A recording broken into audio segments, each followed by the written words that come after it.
360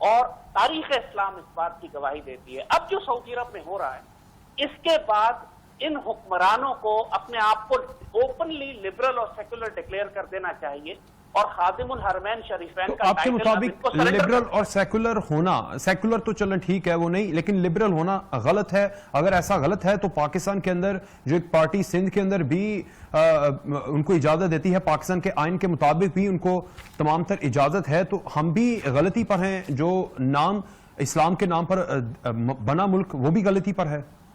دیکھیے حجاز جو ہے نا، سرزمین حجاز کی جو حدود ہے اس میں 100% مسلمان بستے ہیں. اس کے اندر ہندو اور اس کے اندر عیسائی اور یہودی وہ صدیوں پہلے جا چکے ہیں یہاں. They don't live there anymore. اور غیر مسلموں کو اسلامی ریاست کے اندر رہنے کی اجازت ہے جس طرح پاکستان کے اندر یا تمام اسلامی ریاستوں میں آ کے رہتے رہیں. لیکن بات ہم کر رہے ہیں حجاز کی، مکہ اور مدینے کی، بات ہم کر رہے ہیں خانہ کعبہ کی اور مسجد نبوی شریف. ٹھیک. اور جہاں تک سعودی عرب کسی کو اگر رہنے کی اجازت بھی پاکستان میں ہم دیتے ہیں یہودی اور عیسائی کو، تو ہم یہ نہیں کہتے کہ تم اپنی کھلم کھلا شرابیں، بدکاری، زنا اور ساری بدکاریوں کو پبلک کر دو. مسلمان معاشرے میں رہ کر ان کو بھی آداب سے رہنا ہوتا ہے.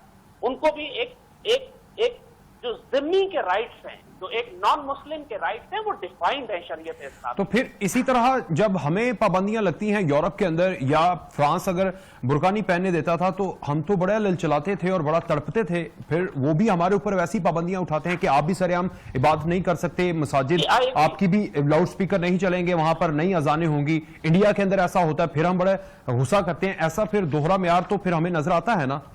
اچھا، بالکل. بات یہ ہے کہ جب وہ اپنے منہ سے کہتے ہیں کہ ہم سیکولر ہیں اور ہم کسی دین کو فالو نہیں کرتے، ہماری ریاست کا کوئی مذہب نہیں ہے اور ہم نے دین کو ریاست سے سیاست سے الگ کر دیا، جب آپ یہ منہ سے کلیم کرتے ہیں نا، تو پھر آپ کو حق نہیں ہے کہ کسی ایک مذہب کو دوسرے مذہب پر فوقیت دیں، جو کہ یورپ کا حال ہے، جو کہ انڈیا کا حال ہے، جو کہ ہمیشہ سے اپنے آپ کو سیکولر کہتے تھے.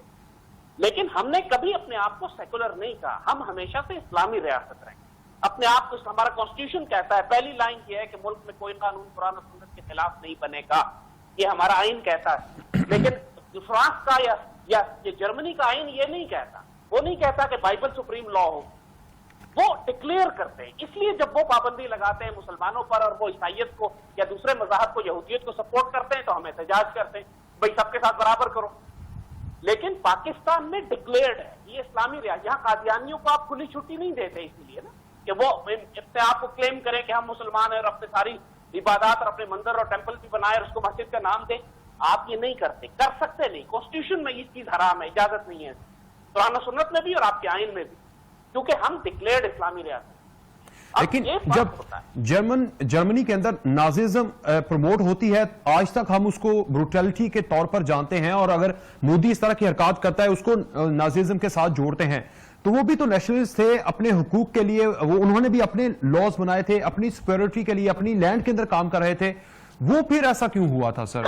دیکھو، مسلمانوں کی تاریخ آپ دیکھ لیجئے 1400 سال کی، کوئی مسلمان ریاست چاہے دنیا کے کسی بھی حصے میں ہو، خلافت عثمانیہ ہو یا عرب ہو یا اندلسیہ ہو، کہیں پہ بھی ایک غیر مسلم کو اس وجہ سے قتل نہیں کیا گیا کہ وہ عیسائی تھا کہ یہودی تھا. بلکہ جب اسپین اندلسیہ میں جو کرسچن اسپین تھا، اسپینش انکوزیشن ہوئی، مسلمانوں کو نکالا گیا وہاں سے، تو ساتھ یہودیوں کو بھی نکالا، لاکھوں یہودیوں، اور اس وقت ان کو پناہ دی خلافت عثمانیہ نے. ہمیشہ دنیا میں یہودی جب بھی پٹے ہیں، خلافت عثمانیہ نے ان کو پناہ دی ہے لا کے. مسلمانوں نے اپنی اقلیتوں کی حفاظت کی. ہم نے 1000 سال ہندوستان پہ حکومت کی. اگر تلوار کی زور پر کرتے تو آج ایک ہندو ہندوستان میں نہ ہوتا. ان کو تو آج 50 سال نہیں ہوئے، مودی کو آج بس 10 سال نہیں ہوئے، یہ باولے کتے کی طرح آپے سے باہر ہو گئے. مسلمانوں نے تو 1000 سال بڑی طاقت اور جلال کے ساتھ حکومت کی. ہم نے تو تلوار کے زور پہ سختی نہیں کی. بات یہ ہمارے آپ ایک ہسٹوریکل ٹریک ریکارڈ ہے نا، لیکن ہم نے 800 ہسٹری میں اندلسیہ پہ حکومت کی، 800 ایئرز اسپین پہ تھی ہماری. جب دمشق سینٹر تھا تو تب بھی تو اپنی ریاست کو بڑھاتے تھے، اور ریاست کو جب بڑھاتے تھے تو تب کروسیڈر بھی بنتے تھے، جا کے حملے بھی کرتے تھے. تو دوسرا پوائنٹ آف ویو تو بھی یہ کہتا ہے نا کہ آج اگر وہ پاور میں ہیں، وہ انٹروین کر رہے ہیں. آپ اسرائیل کی ہمیشہ اگزامپل دیتے ہیں، گریٹر اسرائیل. آج اگر وہ پاور میں ہیں، چند مٹھی بھر لوگ، اور وہ اپنے آپ کو پھیلا رہے ہیں، تو ماضی میں آپ لوگوں نے بھی تو یہی کیا. مسلمانوں کی ہسٹری چلیں ٹھیک ہے، آپ نے ایتھکس کے مطابق کیا ہوگا، آج ان کی ایتھکس نہیں ہے، لیکن طریقہ کار تو وہی ہے نا، اپنی ریاست کو پھیلانا جیسے آپ نے پھیلایا تھا.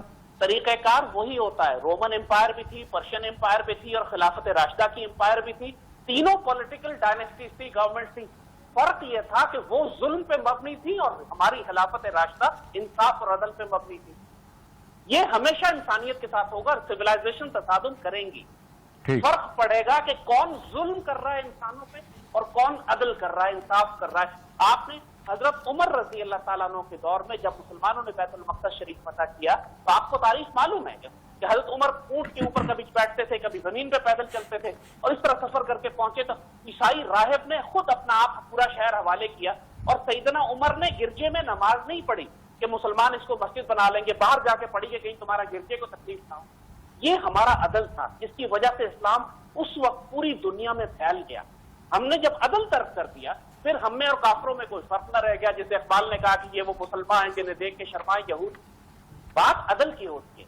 پولیٹیکل ڈائنیسٹیز ہر دور میں سویلائزیشن تصادم میں رہیں گی. ہمارا فرق یہ ہے کہ ہم صرف اس لیے ممتاز ہیں کہ ہم اللہ اس کے رسول کے قرآن پر عدل کرتے ہیں. عدل نہ کریں پھر ہم میں اور کافروں میں کوئی فرق نہیں. اچھا, بیک ٹو دا ٹاپک سر, جس طرح یہ کوڑے مارنے کی سزا کو ختم کیا گیا, آپ یہ سمجھتے ہیں کہ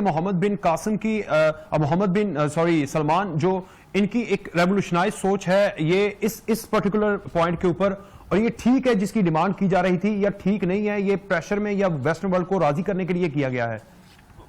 محمد بن سلمان اس وقت سعودی عرب کے اندر ایک بہت ہی زیادہ خطرناک وجود بن گئے ہیں, خود اپنی ریاست کے لیے, اپنے ملک کے لیے, اپنے خاندان کے لیے اور دین اسلام کے لیے. کیونکہ یہ بالکل ایک سیکولر اور لبرل لڑکا ہے, نوجوان ہے, پوری طرح یہودیوں کی بیکنگ ہے اس کو, اور اپنے خاندان کے اس وقت اس نے کئی سو لوگوں کو جیلوں میں بند کیا ہوا ہے, قتل کر رہا ہے, ان کے پیسے لوٹ رہا ہے. اور کیونکہ اس نے بادشاہ بننا ہے اور اس کی کمپٹیشن ہے شہزادوں میں, اس کے اپنے چچا کے ساتھ جنگ چل رہی ہے, جس نے جو کہ اس کے دادا کا بیٹا یعنی جس کا چچا ایسا کا, اس کے ساتھ اس کی جنگ چل رہی ہے کہ بادشاہ کون بنے گا. تو اس وقت یہ جو کچھ ملک کے اندر کر رہا ہے اس کو امریکن اور یہودی سپورٹ چاہیے اس کے لیے, ورنہ ملک کے اندر اس کے خلاف بڑی بغاوت ہے. تو اس کے لیے وہ سب کچھ کرے گا جو یہودی اس سے کروائیں گے. مسجد نبی کو بند کرنا, خانہ کعبہ کو بند کرنا, اس طریقے سے, کیونکہ اسلام کے مراکز ہیں یہ وہ ہارٹ ہے, قلب ہے اسلام کا, اس کو آپ بند کر دیں تو دین اسلام کی جڑ تباہ ہو جاتی ہے. جو 5 اراکین ہیں آپ انہی کو ختم کر دیں تو اسلام ختم ہو جاتا ہے. تو انہوں نے حج اور عمرہ اور سیدی رسول کی دربار مبارک پہ حاضری یہ سب ختم کروا دی کورونا کے نام پہ, جبکہ بہت آسانی سے جاری رہ سکتی تھی. اور پھر شریعت کو ویسے ہی ختم کر چکے ہیں یہ, اور اب ناچ گانا, فحاشی, بدکاری کے اڈے, میوزک فیسٹیول, یہ سب چیزیں آہستہ آہستہ یہ پورا خود اپنے منہ سے کہہ چکا ہے کہ میں سعودی عرب کو یورپ بنا دوں. اچھا, لاسٹ میں نے ایک سوال پہلے پوچھنا تھا, لیکن میں یہ سوچ رہا تھا کہ یہ شاید یہ پوچھوں یا نہ پوچھوں کیونکہ پرسنل نوعیت کا یہ سوال ہو جائے گا, لیکن آپ نے خود کہا کہ میں وہاں پر جیل میں رہا ہوں. 2015 میں یہ 1 جولائی 2015 میں ایکسپریس ٹرائبیون کی یہ خبر ہے کہ Zaid Hamid sentence to 8 years and 1000 lashes in Saudi Arabia, اور اس کے بعد 3 اکتوبر 2015 کو ڈان نیوز کے اندر کے آپ کو ریلیز کر دیا گیا.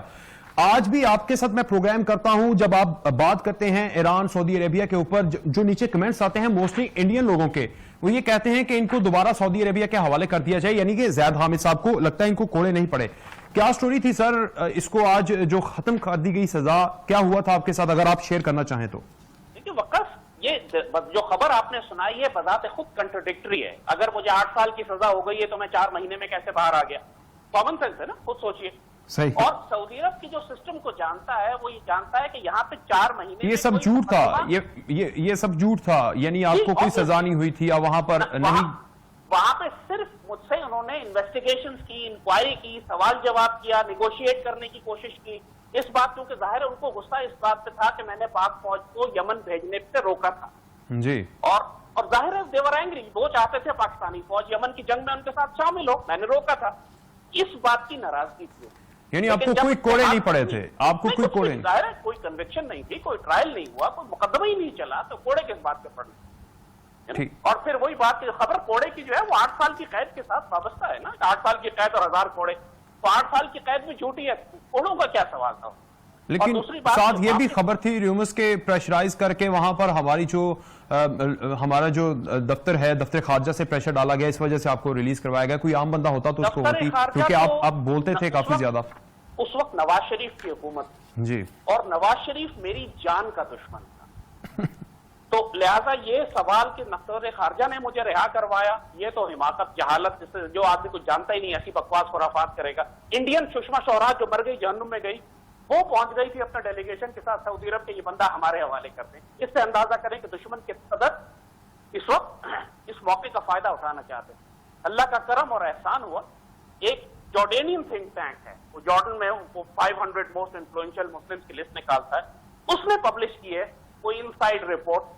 اس کو پتا تھا کوئی بیک چینل ڈپلومیسی کیا ہوئی ہے. اس نے لکھا ہے کہ he was release by the aggressive intervention of Pakistan army. اس وقت جنرل راحیل اور جنرل رضوان کا دور تھا.